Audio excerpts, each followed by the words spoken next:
We're using this car as a parts car. I'm gonna use this front end. Check out that screw to hold this bad boy in. It's always sad when these are missing, toe cover. You know, this one's a little bit haggard, but the front end will be used for a different car, and this engine's being used for a different car.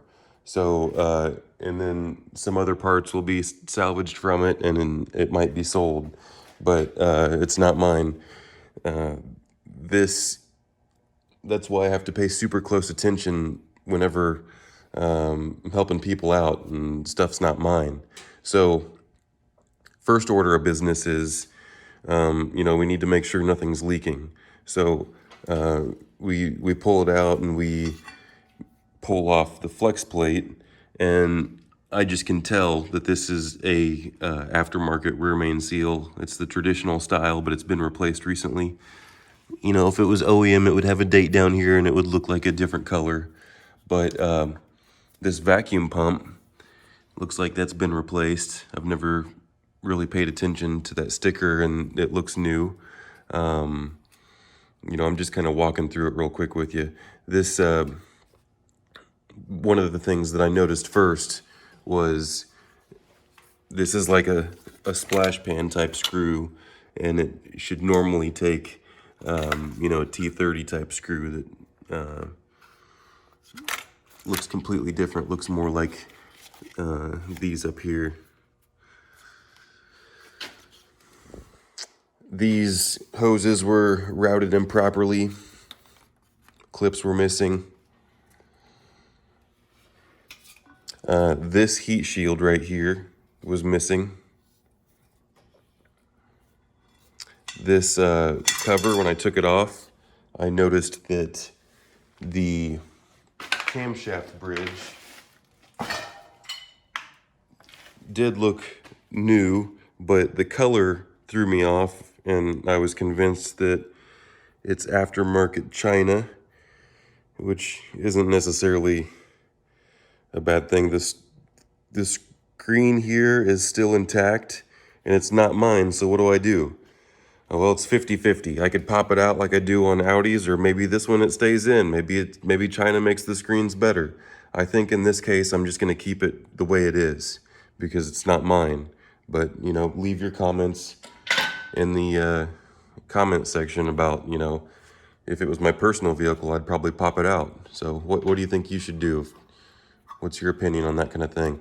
I noticed that the coils look like they're newer, but they're aftermarket, just based on them being completely black and slick and no writing right here.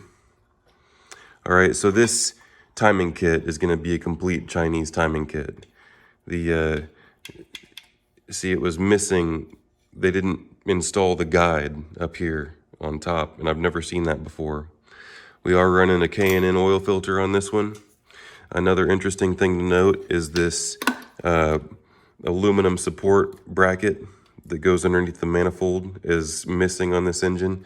And the funny thing is, the last video I mentioned you could even unscrew this rubber support bell right there, and someone did that in this one. And this engine actually came from Michigan, so way before I even thought about it. You know, this had been worked on who knows how long ago. But this pump was put on improperly. That's not to say that, let me go back to here because I'm always missing saying stuff. That's not to say that that's justifiable, and I don't even condone that. I believe that you should always, as much as possible, put everything back on the engine that came off of it. And the reason why people don't do that is because they don't feel like spending the extra time and they can make more money skipping steps. So there's a lot of people that end up doing that, and then a lot of other people see people making more money from skipping steps and they do it. And it's a slippery slope, and I suggest that everyone, there's a lot of people that probably still work for shops, and you know, really your neck's on the line, especially if you're working for a shop. You better take the extra time and put everything back on the car that you took off of it, because that's just shady. These Audi customers especially are very particular people, and we need to have the highest quality control as mechanics. We need to make a special mechanic flag and pledge allegiance to the mechanics' allegiance of bolt extraction and reinstallation with proper thread torquage and everyday compliance of the service manual. That is all. With proper tire pressure. Anyway, what else did I see on this engine? I was told that this starter is supposed to be new, but it does not look, it looks completely stock. And it looks by the zip ties and the crud that's accumulated and the rust, the amount of rust on this nut, that it has not been apart for a very long time. One of the things that it does look like this turbo's been off, because this nut and this nut are different, and like I said, it's missing this heat shield. There's also a type of heat wrap that's missing right here. Before I go too further on the turbo, I already mentioned it's missing this top guide. This upper timing case, I was quickly looking for it earlier. Let me see if I can't pull it up right here. I noticed it was broken right there, so that needs replaced. But this engine is being replaced with another engine that we pulled out, so I'm comparing that. So I'll be able to swap things, but the customer's concerned about a leak right here. So even though the chain has been replaced, we're going to take this case back off and we're going to reseal it.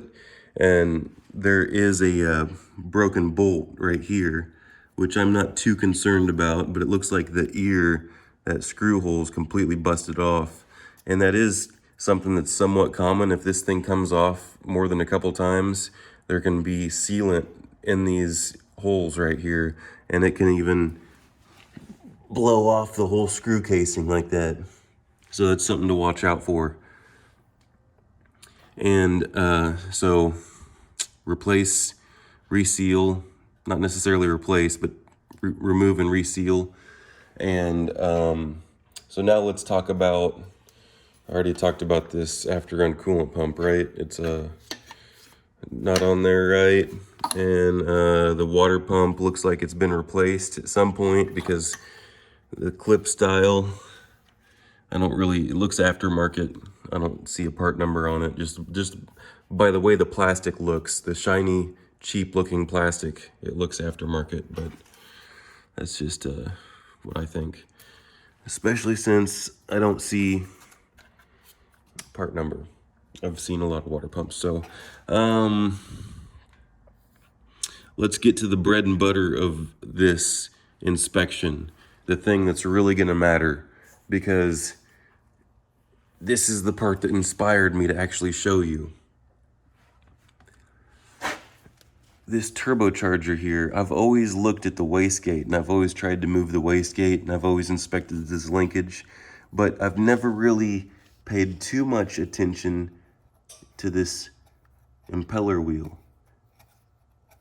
I mean, I've spun a bunch of them, and then at a certain point, you just kind of, after you spin so many of them, you just kind of don't pay that much attention. At least that's what I did. And in this particular case, I went ahead and tried to spin it just out of curiosity. And I don't think I've done that very often here recently. I think, like I said, for the most part, I just ignore them and I just check this part. But this is really stiff. Like, it's extremely concerning how stiff this wheel is. Now I'm going to show you the engine with a rod knock, that the turbo over here. This is what it's going to look like removing the turbo. First, there's a coil pack in my way, because I need to get this breather tube out of the way that goes into the PVC.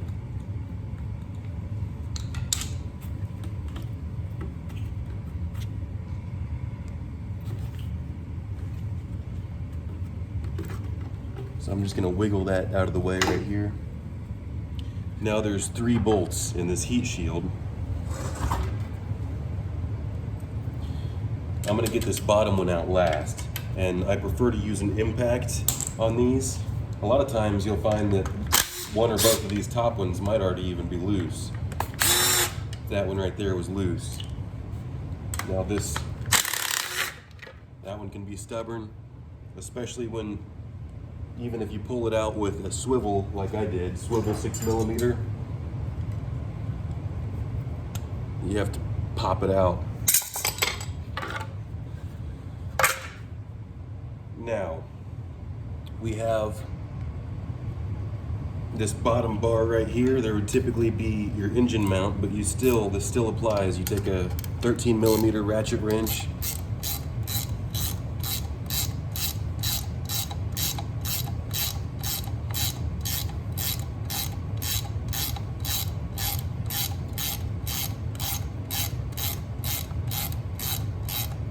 and you will have enough room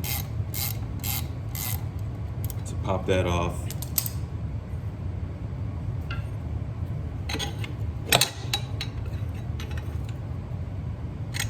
Bend it back just a little bit.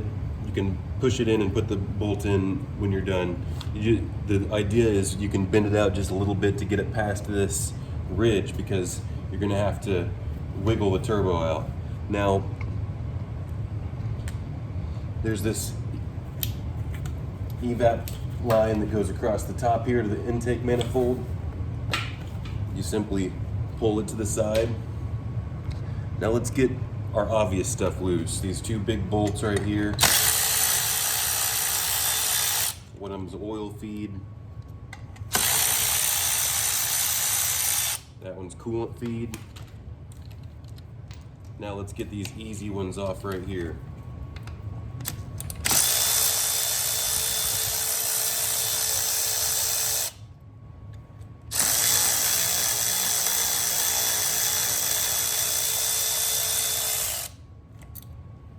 Now I prefer to go ahead and get this. Some people just put this to the side, and that's fine. We'll go ahead and try that, because that's probably the easiest. Now you don't want to strip these out.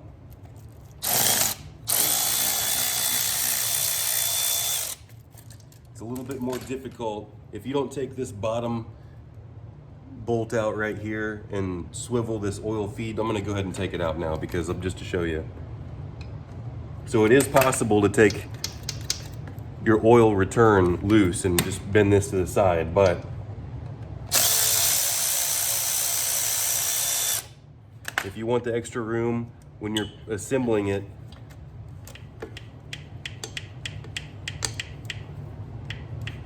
you just have to carefully spin it and pull it out at the same time. Now,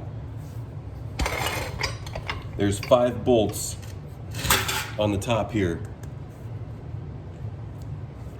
12mm.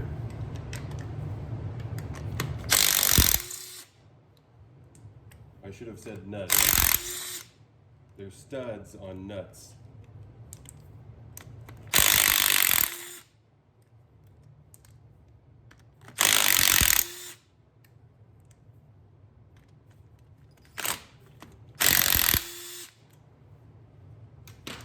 Now, all the top nuts are out. You simply just shake it loose. Now you can put a new gasket on here, like I'm gonna do on the other engine right now. So I'm done here, but you would pull the old gasket off like this. No need to take these blocks off the bottom. Now that's much better vision right here. That's what the impeller should feel like. Now it's not ball bearing, you know, it's just a journal bearing turbo, but it should not be so stiff that you can't just take your fingertips and roll it. Now, I can't even get close to doing that on this turbo over here on the supposedly good engine. Now that one that I just showed you, for one reason or another, who knows, you know, it came from somewhere in Michigan, but that engine over I just showed you has a rod knock. Let me try to really get up on here and show you.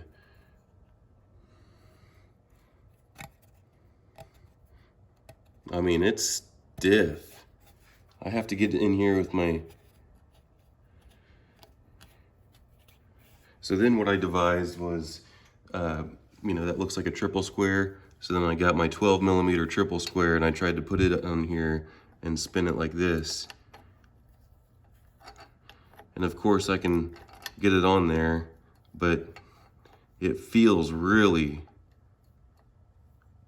Let's see if I can get... I mean, it takes some torque to spin it. So if you can't just...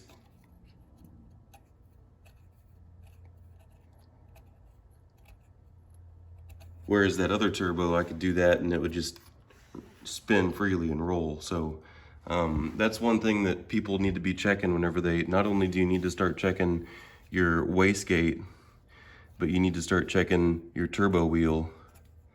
And you need something to compare it to. That's why I'm trying to show you what it should spin like and what it shouldn't spin like. So this is obviously bound up in there for one reason or another. And so what am I gonna do? I'm gonna use this long block. I'm gonna put, you know, the shim and the flywheel, which in this case is called a flex plate, back on. I'm gonna swap that heat shield back over, but I'm gonna put that turbo on here anyway. Even though that engine had a rod knock and probably had metal in it, I'm gonna clear out the oil lines and put that good turbo on here. I'm gonna put a turbo clip on that turbo. I'm actually going to, see, this has an aftermarket breather on it. I'm gonna go ahead, it looks legit though, I'm gonna go ahead and run it. But I think I trust the OEM used coils more than I trust these aftermarket coils. So I'm gonna put the OEM coils back in it. I'm gonna drain the oil right now. Even though it's probably good, I'm gonna take off the K&N oil filter, put a stock oil filter back on it. Obviously I'm gonna fix up the chain, reseal the timing case, fix the after run coolant pump location, and get some, you know, everything else for the clips and such for the hoses, and get the hoses all routed properly. And the this starter's obviously not been replaced, so I'm gonna just take this whole side accessories off and use,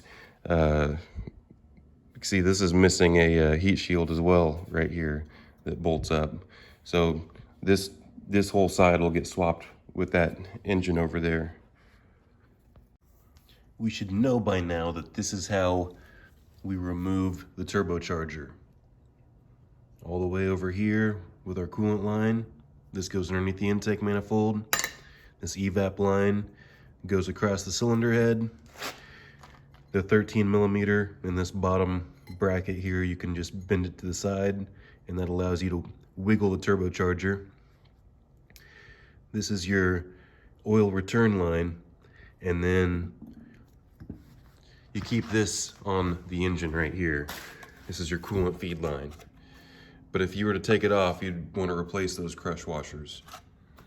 You do not need to remove those lower blocks.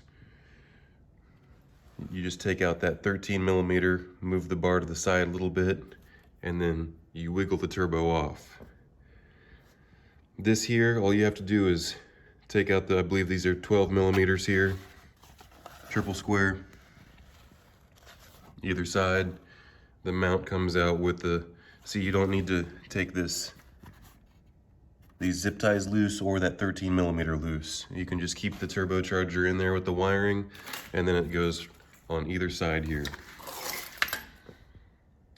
So I'm gonna mount up the turbo. So I've got both of these turbochargers here now. The wastegate definitely feels better on this one than it does on this one. Can't move that flap at all. It's less pronounced now. This was the turbocharger that I was showing that I felt like it had more resistance.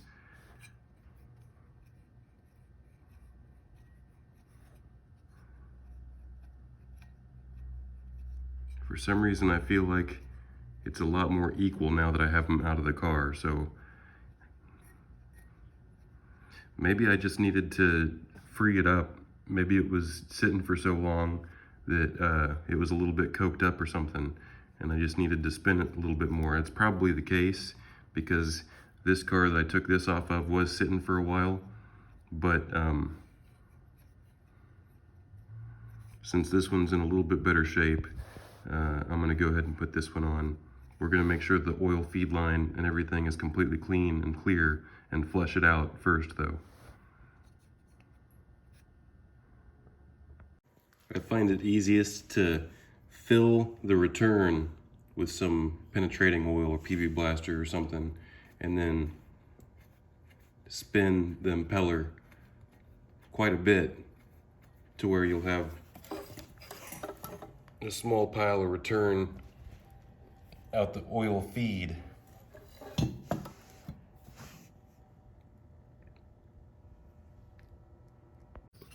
Now, of course, we're putting the turbo clip on first.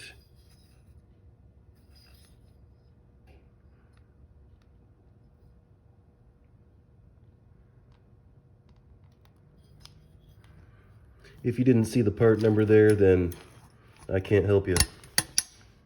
And if you can't tell that you just push the clip down and then wiggle it side to side so that those ears go on either side of the arm, then I can't help you. All right, time to load her up, but first we gotta get the new exhaust gasket on it. It's really pretty no nonsense. You just tuck the lines as such.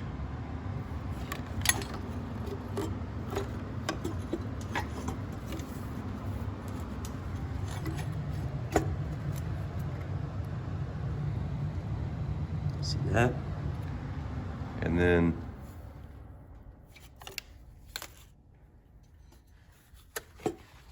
it's fully seated. All you have to do is bolt in the top. Right, so we bolt in the top before we do anything else.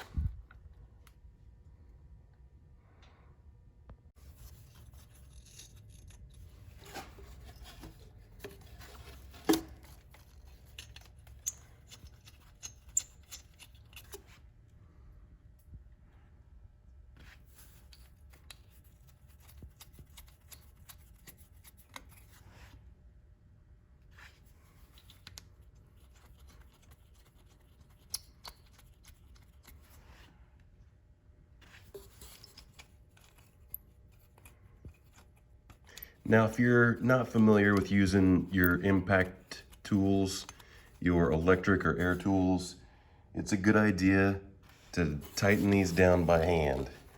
And if you're not familiar with tightening stuff down by hand and how things should be tightened down, I suggest using a torque wrench. And one more thing I want to mention on this engine is I just noticed there's a bolt missing in the cam tray. So now I'm going to put that bolt in, and I'm going to go around and feel the torque on some of these cam tray bolts.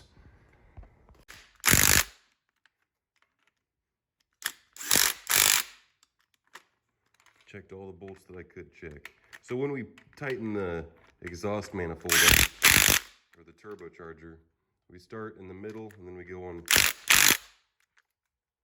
the sides.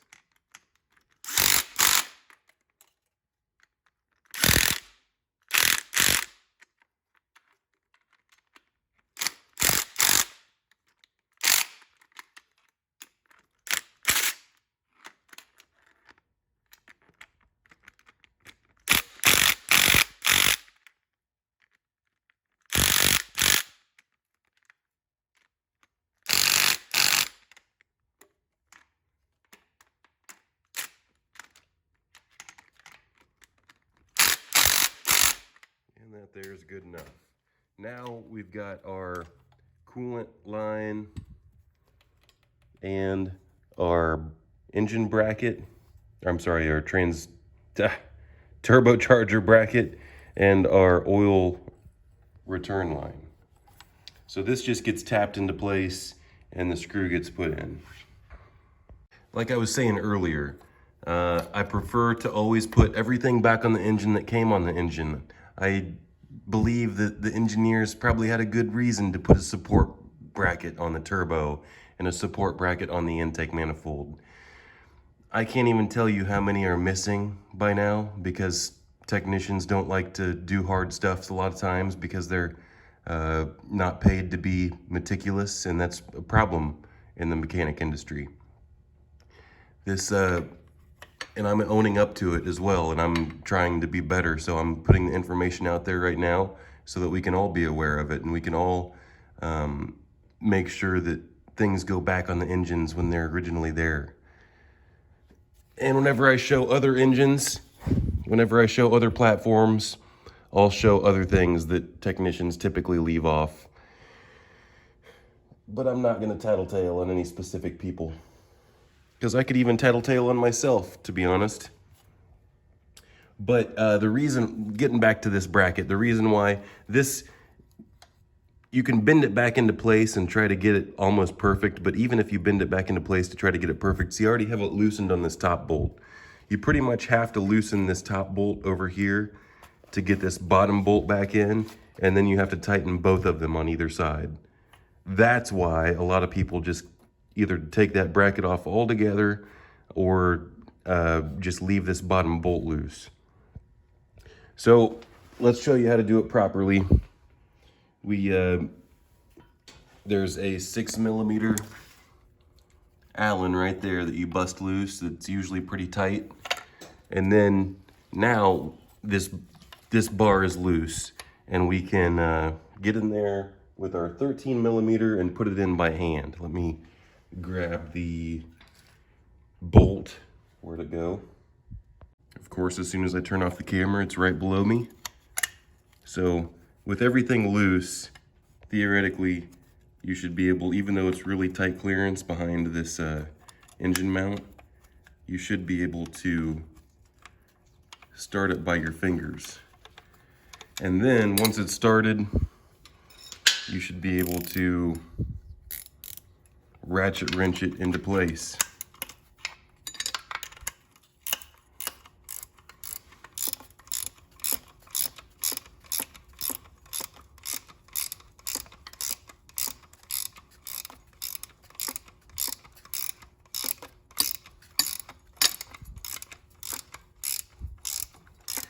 And then once it's all cinched down,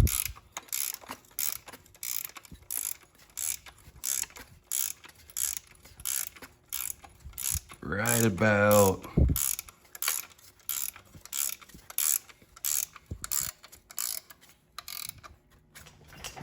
there, then we go back to our 6mm hex.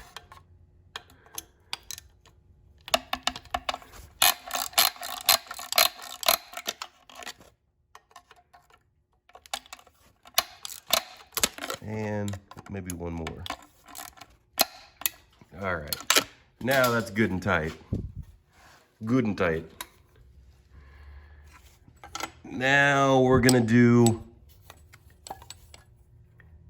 this right here. We need to make sure that the old gasket's off, and then we're gonna slide a new gasket and 2 bolts into there for the oil return. This is why I like to remove this oil feed line, because you have a lot more room to slide your oil return gasket in there. So there's just a couple lips on the top of the gasket. You slide those lips on the top right here, line up your holes, and then slide your flange into place. And then you pay attention that everything's lined up when you put the bolts in now on either side.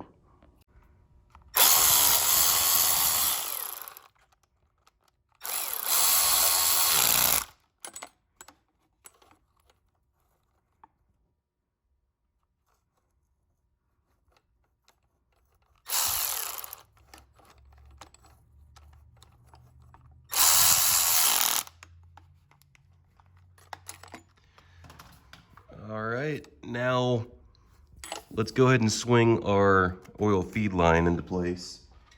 And as long as you put it into place properly, you're not gonna have to worry about that O-ring. So just stick it in there as even as possible and wiggle it as you push. And then you're gonna roll it up into place, just like so. See that? And now we're gonna make sure it's fully seated. You know, sometimes it's even a good idea to give it a couple love taps, because it's not smart to draw it in with the bolt. It's always a better practice to, always a better practice to make sure it's fully seated and never draw stuff in with the bolts. You're always gonna draw stuff in crooked and possibly cut the O-ring if you do it that way. Now we're gonna take another of our triple squares, toss it in here, and zip it down. And this quarter drive impact has been giving me, this ratchet has given me problems. This particular ratchet likes to work for a few minutes, and then every once in a while it wants you to pull the battery out for 5 seconds and restart. At first I thought it was the battery, but anyway, now we're gonna put our banjo bolts in, but we're not gonna tighten them all the way. We're just gonna screw them in, and then we're gonna put these bolts in, and then we're gonna go back and tighten these. Now it's always good practice to replace these crush washers, but you don't put these bolts in all the way yet. You just barely screw them in, and then you get these two bolts started right here. Now with these started, you can go ahead and zip those in all the way.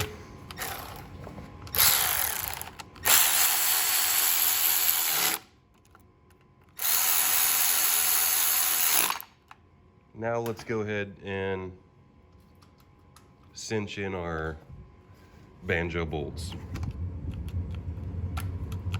And this stinking quarter drive ratchet's acting up again. Battery out for 5 seconds.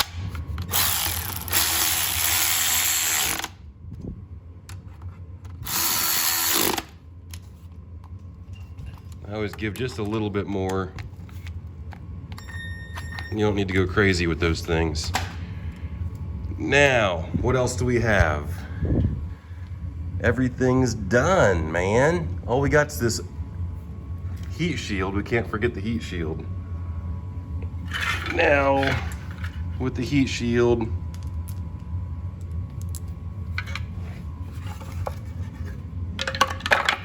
toss it up in there like that, and there's these two that go in right here.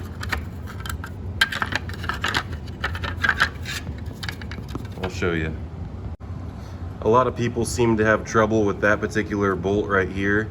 You can shear it off with a chisel and a punch or an air hammer.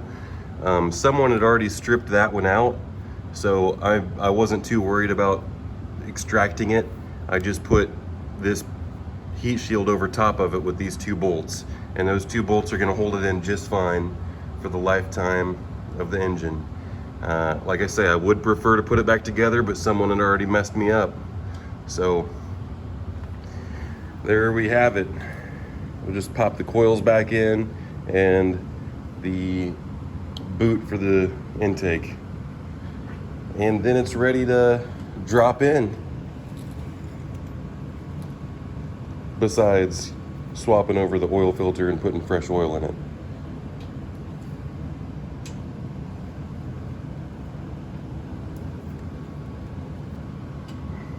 I was curious about the loose stud situation on these starters, and this was actually a low mile.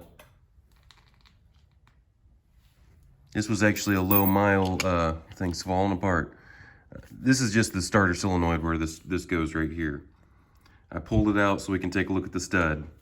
I was a little bit distracted because the spring flew out. Anyway, let me grab the solenoid and show you what I'm talking about. Apart and taking a look at it, I'm less concerned about the loose stud, but I still prefer to change out the starter whenever the stud's loose, especially on my own car, because, well, my own car is more important to me. So this plate pushes up like that. Let's take this cover off and show you.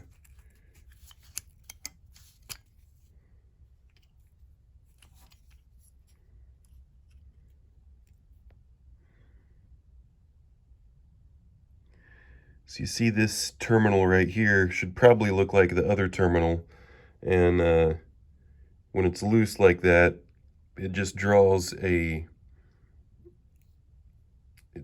draws more of a current. There's no way to tighten it up, cinch it up. It's molded in there like that. Anyway, now you can take a look at what it looks like. Like I say, that plate right there will pop up and span the gap. No way to take it apart and clean it or anything, so it's just one of those things. I think it will be fine.